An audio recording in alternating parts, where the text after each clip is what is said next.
All right, welcome back. That's Walt from WalterFootball.com. I'm Eytan from OddShopper.com. The two of us, we get together, not only here for the benefit of you, but also for the benefit of us. Like, you out there don't realize, but this is a very selfish video for both Walter and myself, because we get to talk through our weekly card at the Superbook, at the big contest over at Westgate, right? So, Walt, how you doing first and foremost, man? Good to see you as always. Yeah, I'm good. Hope you're doing well. Yeah, we have an entry called Backside Kielbasa, which is a shot at Matt Millen. We're in the second half of the season, and that means a new mini contest and super contest. So yeah, it's a big week, and I think I like this card a lot. So I think we can get a 5-0 card here. Awesome. All right, let's do it here. I just had to adjust just something on my end there. Sorry. All right, so let's do it. As we do each and every week, we go through. Sometimes we have leans, sometimes we love a game, and every now and again there's a little disagreement there as well. Last week, you have it in front of you. Sorry, I don't have it here. What did we finish on our card last week? 3-2 or 2-3? I think we were 2-3. We got the wrong end of that Jets game on Monday night, where the Jets outgained the Chargers on yards and yards per play. But yeah, that's the one. Punt return touchdown, 4 fumbles. I still think that the Jets are the right side. You're not going to survive basically 5 turnovers. I think that this week's card looks a lot better to me. So I'm pretty excited for it. Yeah, absolutely, man. All right, let me move here as we talk through this thing. So Frankfurt, Germany. I don't know what you like on this game, if you like anything really on this game. It's tough because it's a new spot, although we have seen some trends for the NFL, like in London and overseas. I don't really want anything to do, Walt, with either of these two football teams. Especially like New England could be playing anywhere on the planet right now, and I really don't want anything to do with them.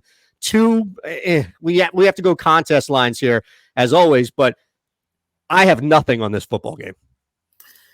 I want to fade both teams, and it's not possible. So I think we can move on from this. Like I think the Colts are overrated. I want to fade them, especially after what happened last week. Like they beat the Panthers, but yeah, they're another team that got outgained in yards and yards per play. They got lucky off those 2 pick sixes from Bryce Young.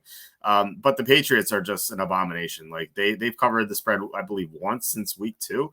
Terrible. Yeah, this is not a team you want to back. I think they're the worst team in the NFL. Not counting the Giants, who now have Danny DeVito playing for them. But I think that we'll get to them. Yeah, right. You want nothing to do with the Patriots. So this is Colts or nothing for me. If you really wanted the Colts, you could maybe talk me into it. But like I said, I wish we could fade both teams this week. It's just the variable of travel, a new place, all that. And if this were in New England, I would have no problem laying the 2. But I don't know. There's something about that. Now, next game, this one here, San Fran laying 3 on the road at a really good Jacksonville team. I saw some numbers that jumped out for me, Walt, specifically, like Kyle Shanahan doesn't lose 4 in a row, especially ATS. And Jacksonville, as much as I love this team, and you and I have talked about this week after week, they're the quietest good team in the NFL. This is one of my favorite plays, is to lay the I also went under the 44. Well, it was 45.5, so that's dipped. We don't do over-unders in the contest. It's side or pass. I would love if you would agree, and we can lay the 3 here, but I always am curious to see how you look at things. Yeah, I like San Francisco. I was kind of confused as to why there's a lot of sharp action coming in on Jacksonville. So I've been trying to figure that out. Maybe it has to do with Trent Williams, maybe not playing. But even if he doesn't play, they still get Deebo Samuel back, and I still think they're the better team overall. Jacksonville has yet to beat an elite team. Like they've gone against the Chiefs twice last year, and then once again this year they lost all 3 games. Like I don't think they're on San Francisco's level yet, and I think people kind of forget how good this Niners team was before their 3-game skid where they had a lot of injuries.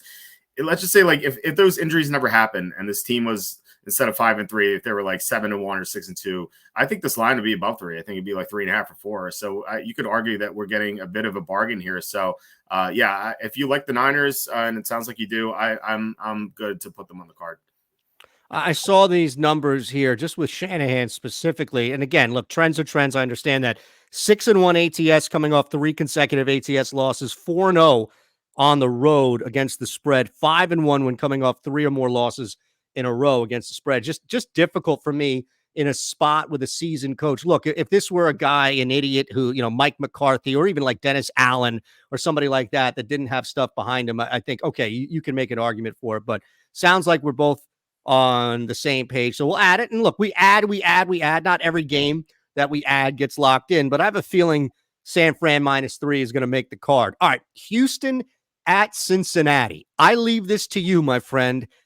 Houston, it seems pretty big for Houston. At some point, we're waiting for this other foot or even like this anvil to drop on the Houston Texans, and they come back to reality. They're not a great football team, but they seem to hang. CJ, you have good quarterback play. You can hang in games, but I don't know if I want to fade the Bengals, especially with a road team. I have no feel for this game, so I'm just deferring to you here. It's a tough spot. I mean, the Bengals play on Thursday night coming up against the Ravens. So I don't know if they're going to be fully focused. If they are, I would have interest in them if they didn't have these receiver injuries. T. Higgins is out. Jamar Chase may not play. He has a back injury. Like, who knows how limited he's going to be. If they had those 2 healthy receivers, I would love Cincinnati here because I think Houston's a good fade situation here. Yeah, they beat Tampa. Tampa is atrocious, and we'll talk about them later. Awful.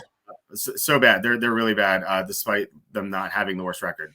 It's Mayfield. Like Mayfield is. We'll talk about them coming up, but it's like Mayfield is the shadow. It's like confusing people. Sorry. Go ahead.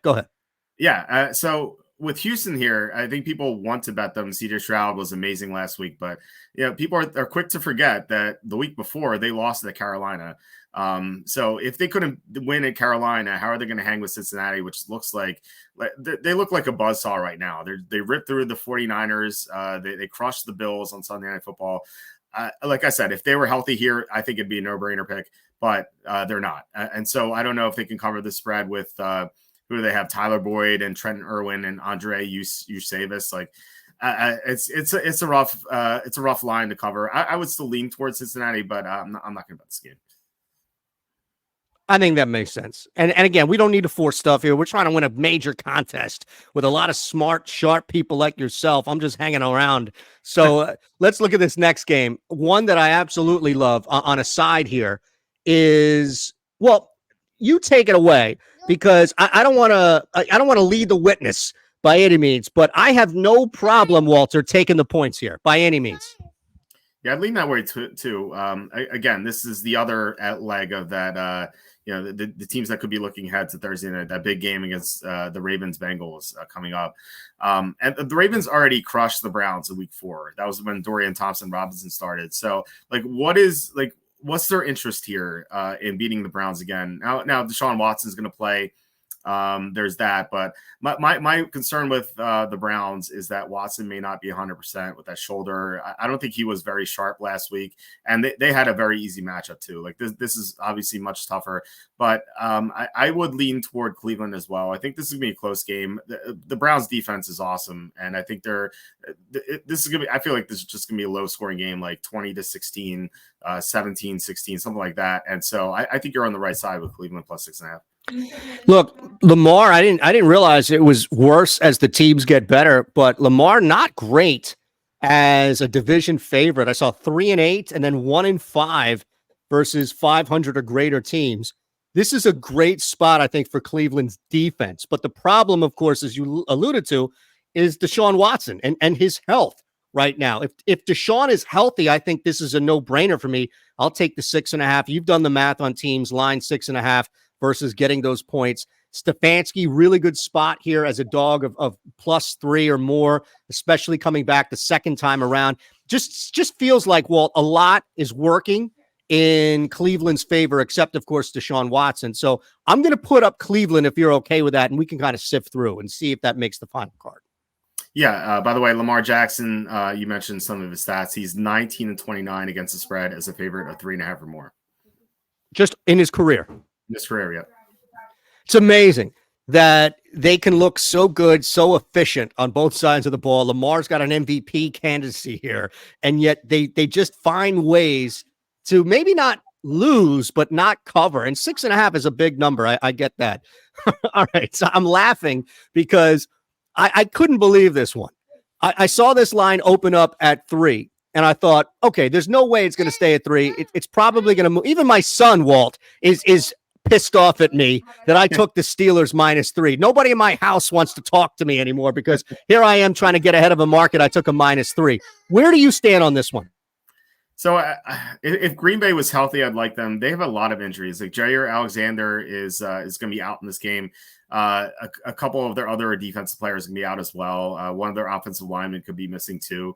And it really sucks because I thought this is a good situation to take the Packers because they were getting a lot healthier. Like they were losing to the Broncos and the Raiders earlier in the year. They got blown out by Minnesota.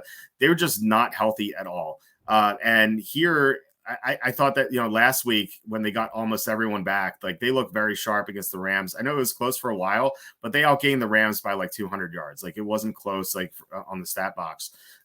So I thought this would be okay. Great spot here against the Steelers. The Steelers habitually are terrible as a favorite. I told you the stat before. Yeah. Mike Tomlin in his career in the regular season as a favorite of 3 or 3.5 is 13-24 against the spread.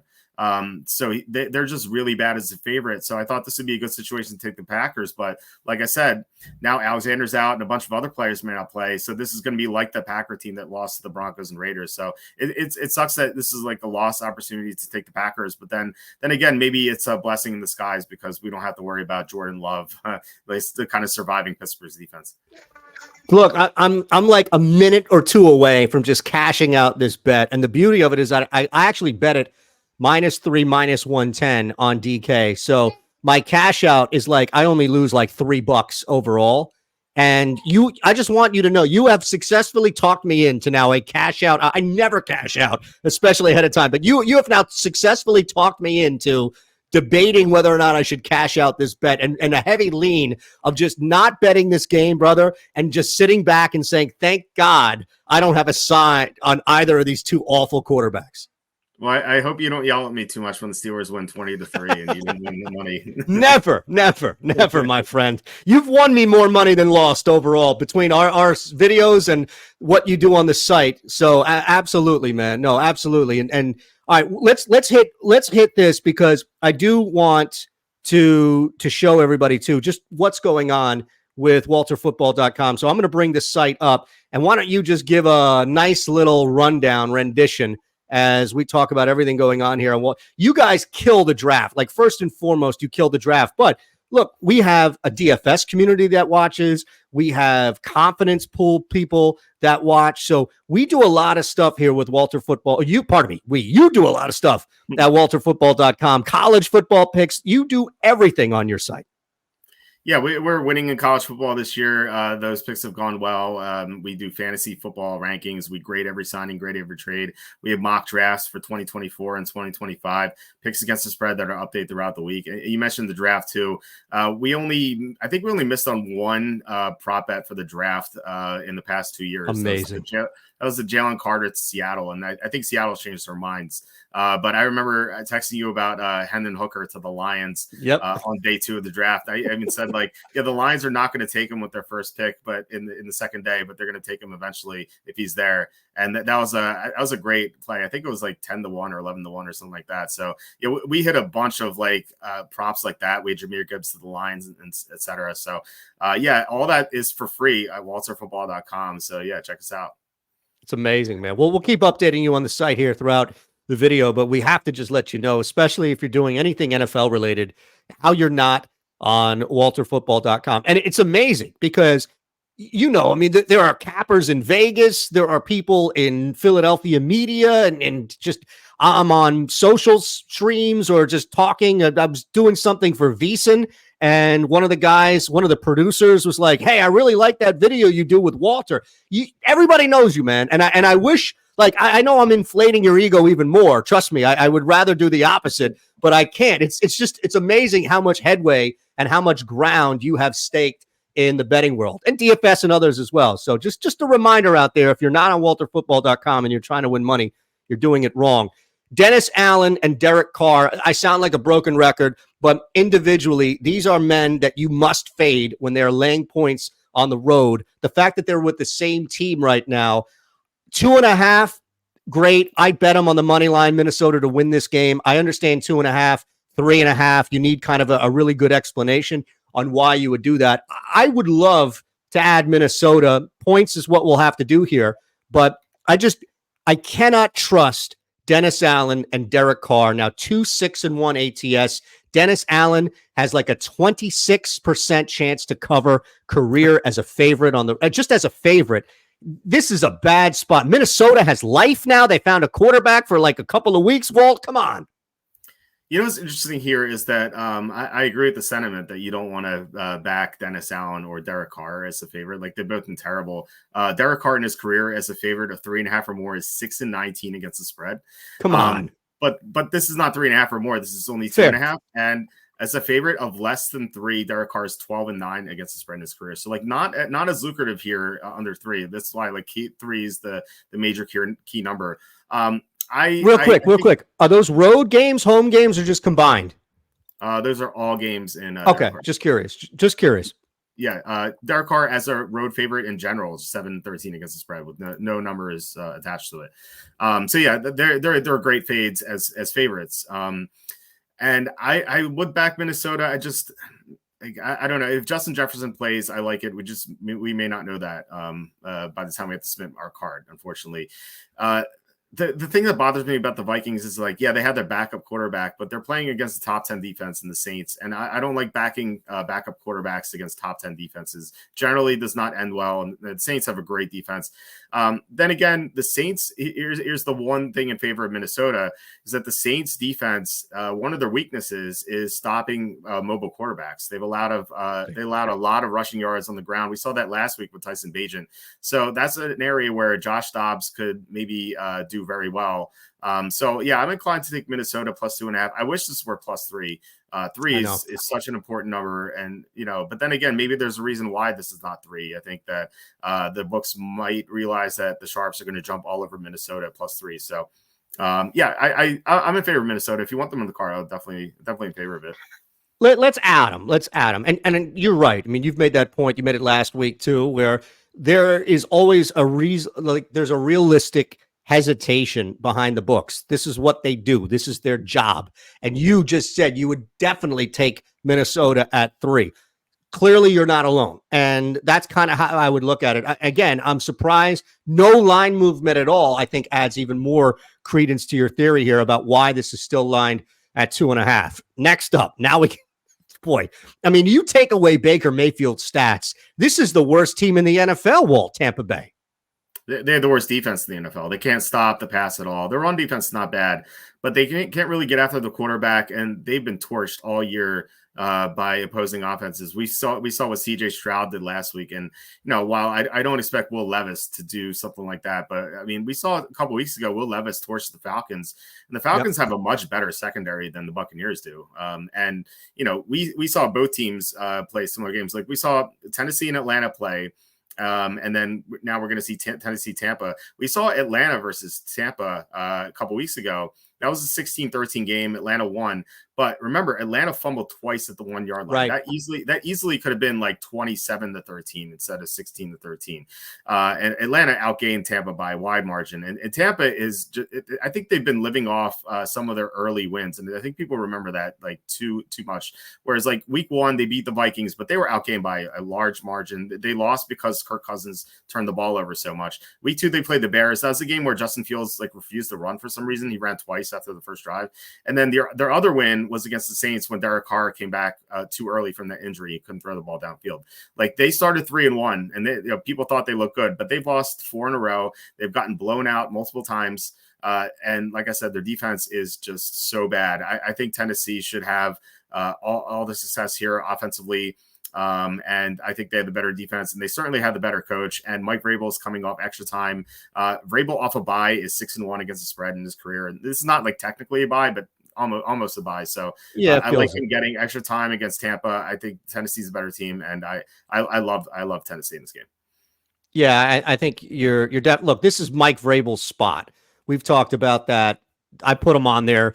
I obviously knew ahead of time that this is a game that we both like, but Tennessee +2, no problem at all. Now, this is an interesting theory here about the Lions-Chargers game. Just want to show everybody again, walterfootball.com. Look at that. Best sports. You guys are even running through sportsbooks promos here and making sure that everybody signs up. We'll get that link and everything that you can see below here as well.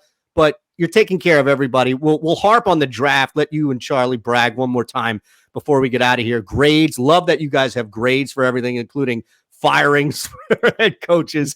And then look, just a quick reminder to you all out there. This is not just straight picks. This is not just, hey, bet these 3 or 4. These are my 4 picks. You're getting confidence pool, survivor pool, fantasy football, DFS, start sit 'em. So Walt's got you covered along with a bunch of other great people, smart people on site.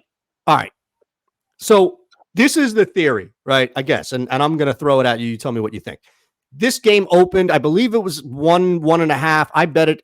I bet them on the money line at -120 Detroit when this thing first opened. I wanted to jump in what I thought would be, so 11-7 for our Odd Shopper Discord. I gave this out, Detroit -120. Feeling, of course, that this line would move. And I've got ahead of it, which is great. But my theory is that up until 3, I think you're still okay, right? Because once you get to 3.5, you've clearly missed the steam and there's no real advantage to you. So the market moving 1.5 points, still stuck on a key number, makes me really like Detroit and actually emphasize my like for Detroit. Chargers come off a short week against a bad team. I mean, the Jets were just giving the football away. Detroit is one of the best teams in the NFL. Shout out to you because you talked about their defense improving in the offseason, and we saw that right away. I don't know how you look. It's either Detroit or pass for me, and I'd be curious to see how you're not on Detroit if you're not. Yeah, I love Detroit. Even if this went to 3.5, this is something I talked about a couple weeks ago when we talked about that Seattle-Cleveland game where it's steamed through 3. And I said, like, don't worry about that. Like, even if you missed out on 2.5 and 3, like 3.5, generally you don't want to bet it because it's the worst. You get the worst ROI for betting wise. But the fact that the books took it through 3 means that they were confident it wasn't going to land on 3 because the books don't want to get middled. So even if this went to 3.5, I think the sports books are saying, okay, we either think Detroit's going to win in a blowout or the Chargers are just going to win and it doesn't matter. And I think that I think the first one is correct because Detroit is definitely the better team here. The Chargers have kind of lucked their way into climbing back to 4-4. They were 2-4, and they got like kind of steamrolled by the Chiefs in the second half of that game. But ever since then, they battled the Bears, and that Bears game was so frustrating because like so many things went against Chicago like that. Yeah. Even the opening play to Darnell Mooney, he scored and where he was going to score and they stopped the play dead. Then that Velus Jones play in the end zone where he fell down and the ball still went to him and he dropped it. And then they dropped 2 fourth down plays. It was like that whole game was so aggravating to watch. And then last week against the Jets, we mentioned earlier, the punt return touchdown and the 4 fumbles. The Chargers even fumbled the ball, but they recovered. Even before that final garbage drive that the Jets had, the Jets still outgained them in net yards and yards per play. I think the Jets were the better team. The Chargers just happened to be lucky in that game. I think they're just really outclassed here by Detroit. Detroit is I think they're pretty close to an elite team. They're not at the top, but I think they're pretty close, and they should be able to handle business. They're coming off a bye week. The Chargers are in a tough schedule spot because they had to play on the East Coast on Monday Night Football. Then they're traveling back to the West Coast on a short week. I just think that all the advantages are here for Detroit, and I think the Lions should be able to win pretty easily. Okay, so far 5 plays, on the card. We've got a couple more games, and as we do, we go through the first time around, and then we kind of whittle down even more. Kyler Murray for Arizona. Atlanta has been a tricky team, especially 3 or higher, knowing that field goal and win by 1. I get that there's a sense of uncertainty and freshness that can work both ways for Arizona. I don't want anything to do with this game from a betting standpoint. Like, hey, I put my own money on there, but if you have an angle in the contest, I'm open to it. Yeah, I like Atlanta. I think they're I think like once you kind of break down all their games, you kind of there's like a flow chart for them, and it's like if they play a team that can't stop the run, they win. If they play a team that can stop the run, they lose. Like every team they played against that struggles against the run, they've beaten. Every team that they played against that can stop the run, they've lost to. Like a couple of weeks ago, they played Tennessee. Tennessee is a great run defense, and Tennessee upset them. Last week, who did they play last week? It was hold on. Yeah, they played. It was a game that Vikings. So, yeah, that's right. Vikings really good. Yeah, Vikings really good against the run, top 10 run defense. They lost to them. And their most recent win, which was against the Buccaneers. The Buccaneers, as I said, they're kind of middle of the road. But then against Washington, they also lost that game as well. And Washington's really good against the run. But then if you look at earlier, they played against bad run defenses and won. So that's like one angle from this game. The other angle from this game is that Kyler Murray's coming off a torn ACL. Like I don't expect him to be very healthy. And also Arizona's going to be missing 3 offensive linemen, including their left tackle. So I don't know how they're going to block for this guy. And Arizona's defense is so bad. They're terrible against the run, as I said, and they also can't cover outside receivers. So I think Drake London's going to have a great game. I'd say Bijan Robinson would have a great game, but I have this running theory that Arthur Smith didn't follow the draft and doesn't know who he is. So maybe Tyler Algier will do well instead, but or maybe even Keith Smith, but I don't know. Either way, I think Atlanta should be able to win this game. I think Arizona is getting a lot of public money here because I think people expect Kyler Murray to be 100%, and I really don't see that happening. It's amazing, man. I'm thinking of Chip Kelly and the DeMarco Murray signing and me yelling on the radio, like, has Chip Kelly watched a second of DeMarco Murray before he came to this team? And you're right. Like you're left with no other conclusion than an assistant, a scout, like somebody in the organization was like, yeah, take him. Or the owner. It's amazing. I see. I come into that with no preconceived notion, and you guide us as you do. So we'll put the Falcons -2.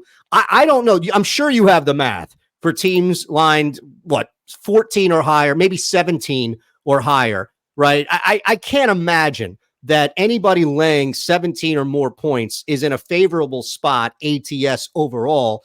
But despite this being a division game, they are down now, the Giants, to their third string quarterback, right? Mm-hmm. Or is DeVito technically third because of Tyrod Taylor? Yeah. You've got a 38-point total with a 17-point spread, Walter. I think I would be fine passing on this, but again, I don't know what the math says on any team 17 or higher. It just didn't feel like it was worth a shot to either take the 17 or smash a 17-point lay. Everyone I've spoken to about lines this high has been pretty surprised by the results. So since the lockout in 2010, and I chose that year because the practices changed, and I think that's really hurt weak teams trying to prepare for superior competition. So since 2010, teams favored by 17 or more are 12-6 against the spread. That is like, it's a small sample size, 18 games, sure, but no, it's fine. I think that it really says a lot about this new practice schedule. And like a team like the Giants in the old days, when they could practice more, like maybe they could have a good game plan going, even as like a quarterback as bad as DeVito. I think that's going to be very problematic here. I just don't think they can get. I just don't know how the Giants are going to score. Like maybe there's a fumble return for a touchdown or a special teams play. Like something weird could happen, but I think more likely than not, I think Dallas should be able to win this game pretty easily. I don't know if I want them on the card, but I think I'm at least considering them. The one thing that's holding me back here is like I wish that the Cowboys hadn't played the Giants yet. They blew them out in week 1. If they were playing the Giants for the first time, I think they'd have more interest in this game. But the fact that like they already killed the Giants with the Giants starting quarterback in there, they might just be sleepwalking through this game. This could be like 23-3, and then DeVito runs in a touchdown at the end to cover. I just I don't want to see that happen. So, but if I had to take a side, it would definitely be Dallas.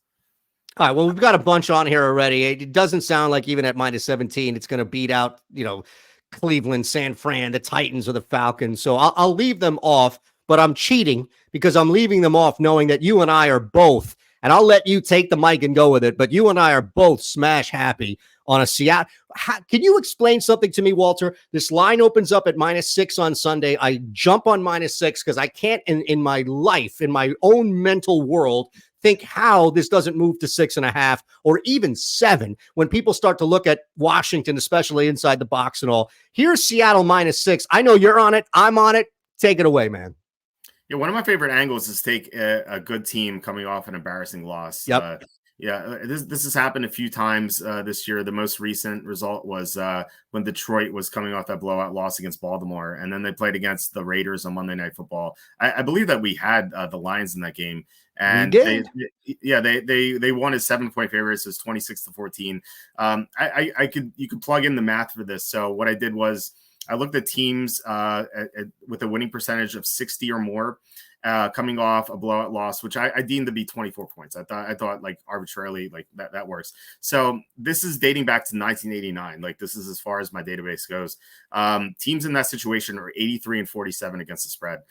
Just amazing. Great results. They're undefeated this year. It's 4-0 this year. And it makes a lot of sense because a good team suffering a humiliating defeat, like they're going to really bounce back and like they're going to be clicking on all cylinders. Like I think that I think the Seahawks are a great side here, and Washington is I think misleading at 4-5. I think they're one of the worst teams in the NFL.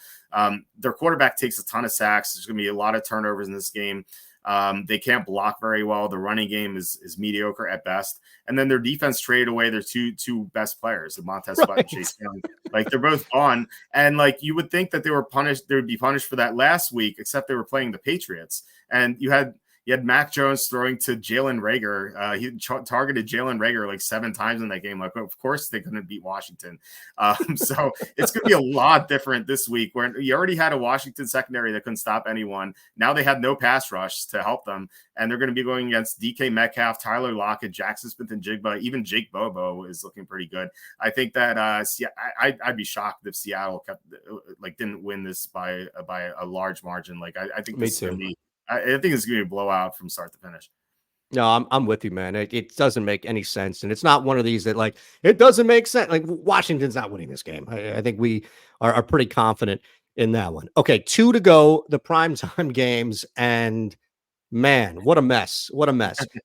I think, look, normally speaking, the Raiders would probably be a good side here. The Jets come off a short week humiliation on Monday night. I don't think they're good enough on offense to bounce back against any team. Vegas, we saw what happened last week, right? They fired their coach, they benched their quarterback, and everybody on that team went out of their way to prove that it wasn't their fault why they sucked up until that point. It was the coach, it was the quarterback. Aiden O'Connell is clearly playing better than Jimmy G, but the Raiders are still not a good football team, Walter. So this was a pass for me. I don't know if you have anything stronger than a lean on this that would make the card. Yeah, I like the Jets quite a bit. Really? Yeah, everyone I talked to is like, oh, how the Jets going to score? And I'm like, well, how the Raiders going to score? Like I know Aiden O'Connell has not been that bad, but he's had 2 starts against the Chargers defense, which is not very good. And then the Giants, who I thought gave up as soon as Daniel Jones tore his ACL because they knew that they were going to win with DeVito. And now they play against the Jets. You could argue the number 1 defense in the NFL. They've made Josh Allen look bad. They made Patrick Mahomes have his worst game. They had Jalen Hurts throw interceptions. Even last week against the Chargers, yeah, they lost, but an offense of Justin Herbert, Keenan Allen, Austin Eckler really scored 13 points in that game. So they've dismantled offenses with great quarterbacks, and now they get a quarterback who's making his 3rd start who hasn't seen a defense like this. And on top of that, the Raiders are going to be missing their left tackle, Colton Miller, one of the best left tackles in the NFL. I would argue, outside of Max Crosby, their best player. So the Jets pressure the quarterback at the highest rate in the NFL. So you're going to have Aiden O'Connell against this monstrous defense. I don't know how the Raiders are going to score. Actually did a prop show on Friday with the Jets host, and he was asking me, who do you think is going to score the first touchdown for the Raiders? I'm like, what first touchdown? I don't see that happening.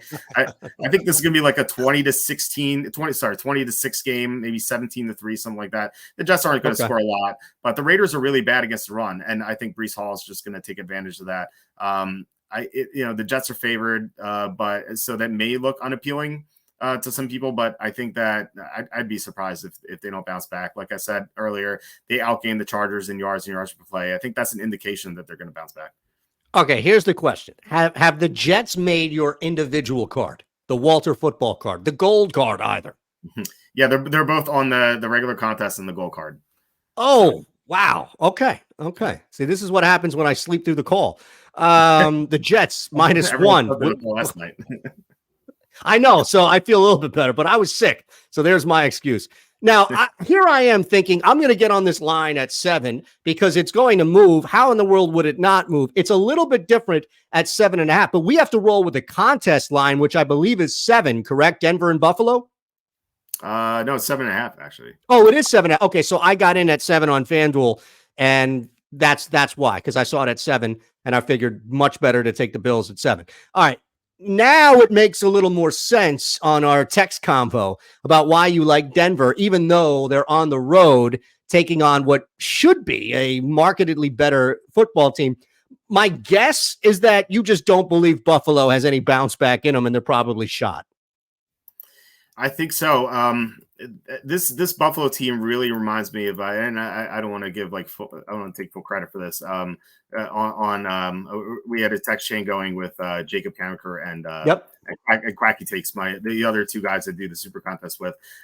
We kind of determined that this Buffalo team is the Buccaneers from last year, whereas like everyone thought remember the Buccaneers from last year, like they would lose these weird games and everyone would think they bounce back and like people would take them and their lines are still super high and they'd find ways to blow games. And yeah, they once in a while they had a good game. Like they beat Seattle in Germany. And then at week 17 against Carolina, they won pretty convincingly. But like overall, that Tampa team was a great fade. Like they failed to cover most weeks. And I think like this is the same case with the Bills.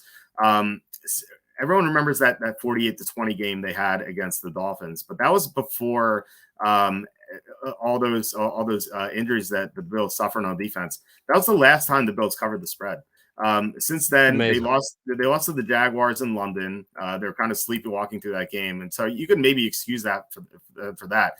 But they almost lost to the Giants. Like if Darren Waller, that play where Waller got tackled before he could get the ball, if they call the pass interference on that play and the Giants run the ball in from the 1 yard line, the Giants win that game in Buffalo. And then the Bills lose to the Patriots. Like think about that. Right. Like that's the only game the Patriots have covered since week 3 is beating the Bills. And I don't think that could be dismissed too easily. Then against the Buccaneers on Thursday Night Football, the Buccaneers had a chance at a Hail Mary at the end to beat Buffalo in Buffalo. And then last week, the Bills were kind of manhandled by the Bengals. It was a 24-18 game, but it was the Bengals were up big before a couple of late scores by Buffalo. So like that's how the Bills have played ever since they suffered so many injuries. They've had injuries on every level of their defense. Matt Milano is the big one, like missing him in the middle of the defense. Like they haven't been the same since he got hurt, but they're also missing Tre'Davious White, their top corner. They're missing Daquan Jones, a really good defensive lineman. Now Micah Hyde is not going to play. They're going to be missing their slot corner. Like this, half their defense is out and their best player, including the best player. You also have Josh Allen's on the injury report every week with a right shoulder, and I don't think he's 100%. They can't run the ball to ease any pressure off Josh Allen. Like this team has just been a huge money pit, and I think that it's correct to bet against them. And Denver is a team that like was so bad earlier in the year, but they've gotten some players back from injury. They have no one in the injury report, which is kind of remarkable. Their defense has been playing a lot better. Russell Wilson is still not great, but he like with Sean Payton, he has been better than he was last year. So getting 7.5 here seems like a line that was made back in week 4, back when the Denver was terrible and Buffalo beat Miami. Like I think this would have been maybe a bit higher, like 8.5 or 9. Like the way these two teams are playing right now, I think this line should be closer to 3. I think it should be 3 or 3.5. I think we're getting a great value with Denver. I think the spread is just way off, and I don't think people realize how bad Buffalo is. They have the 31st ranked defensive EPA in the NFL. The only team worse than them defensively is Tampa Bay. Yeah, and I no, trust me, I get it. I think the Denver malaise and what you mentioned, the week 4 stuff was hanging with me. But again, 7.5, much different than the 7. So we've got 9 plays on the card right here. We got to get rid of 4. And I'm willing to compromise, as always. San Fran, I think San Fran has to stay, personally, right? Yeah, I like San Francisco. Trent Williams is the only thing, but even if he doesn't play, I like them. So who'd you just I took Minnesota off because I know that you were looking at the Saints defense and that there was a little there was a little back and forth, not between you and I, but just as far as talking this thing out. Let's come back to Cleveland if we have to. So the Niners stay, and I'm with you. The Bucs, you have to fade the Bucs. This is a great spot for Vrabel and really the Titans. DeAndre Hopkins has been feasting, and there's no reason to think that that won't happen. I also would love to keep Detroit if possible. Are you okay with those two? Yeah, if we had 6 games to choose from instead of 5, Detroit would be my 6th. They're not on my card, but if you do the Golden Nugget contest, where you have to pick 7, Detroit would be on the card. But you like a little variety on your cards too, right? You don't want to mirror what's happening on the gold card with the backside Kielbasa, right? Of course, yeah, especially at the beginning of the new mini contest, you have to be different. Right. Atlanta. Okay, so this is tough because now we're down to 8. Which Seattle has to stay. I'm with you on that. Seattle has to stay. Right? I mean, we're both really, really big on that. Which of these you have both on these cards? Which of these two would you be okay with getting rid of? The Broncos or the Jets? Which one do you have more conviction on? I like the Broncos. I think there's more of a safety net with them at 7.5. Like, there's the backdoor cover possibility, whereas the Jets obviously don't have that at -1. So let's take Cleveland. Is that okay? Do you want to take Cleveland out over Detroit? Yeah, because with Cleveland, they're missing their top 3 offensive tackles. Like that is a concern for me. Like I just don't like that very much. So yeah, it looks like we're down to 6. We can get rid of Atlanta if you want. I don't think you're very high on Atlanta. So it's no. I honestly, I came in there with 0 expectations on either side. And I wanted it to be that way in the sense of like, whatever your lean, whatever your strong play is, that would be it. So that I could come in there with kind of a clean slate. Honestly, I think it's between Detroit and Atlanta right now. Well, I thought you liked Detroit quite a bit. And I do too. Like I said, like Atlanta's probably my 3rd or 4th favorite, and Detroit would be my 6th favorite, so they're close enough. But I have Atlanta on both cards. I don't have Detroit on either card. So okay, yeah, my inclination let's do that. Like I said, I think you like Detroit more. So yeah, let's keep that one. Okay, so Niners -3, Titans +2, Lions -3, Seahawks -6, Broncos +7.5. Not bad. The only and look, I mean, we're laying 2 favorites at 3, and the only other favorite we have is 6, which again doesn't make any sense. Not bad, man. Yeah, that spread doesn't really make sense. Like that should be like 9.5 or 10. And I like to take advantage. Yeah, I like getting I like getting 2 underdogs there, and if you're betting a favorite, it's nice that you're going 3 or less. Right, absolutely. So that we'll hit that one more time, but just showing you all here, and man, I already see the mock draft. I already see you guys getting up there already, man. 2024 NFL mock draft database, like you guys, you do so much so well, but it's just amazing how you've dominated the NFL draft, man. Yeah, it's like I said before, it feels like a Martha Stewart with the draft. Thanks to Charlie Campbell, who gets like all the inside information. Amazing. I was actually I'm at my in-laws right now. I was telling my brother-in-law about it, and he's like, "Wait, is that legal?" I'm like, yeah, no one's enforcing it, so yeah, why not? Right. So I mean, it's great to take advantage. Charlie's the best when it comes to the draft. I don't understand how he has so many contacts within the NFL, but we get all the information there, and we provide it to you. Like I said, it's free at walterfootball.com, and we have so much on the site, as you can see there. Archives, you guys go back, database. It's just awesome, man. Do a fantastic job. walterfootball.com. We've got links for you as well below, so make sure that you sign up. It doesn't have to be DK, it can be anywhere that you see Walter taking care of you with his links there across the board. So you want to make sure that, well, I'm not on Caesars or I'm not on BetMGM. Well, go through Walter, all right? He's got you taken care of by all means. That's why we put the links up here, man. Feeling good. Always feel good after our talks, but I feel really good about this week. Yeah, I like this week a lot. And I'm glad I feel that way because, like I said, this is a new mini contest. For those who don't know, you don't just get paid out for the whole year. There are 3, 6, and 9 week mini contests, and this is the beginning of a 3 and a 9 weeker. So, we could definitely get there. Almost won a mini contest last year. I think it was like awesome 17-3. I needed to be 17-2-1. But yeah, it's like, I think we can do it. All right, brother. That's it for us. Anything else you want to get out? No, that's it. Good luck to everyone with your bets. And like I said, I think this is a great card. And I think that next week we're going to be talking about a 5-0. I can't wait. See ya. Thumbs up, subscribe. Get your ass over to walterfootball.com. See you next week. Bye-bye.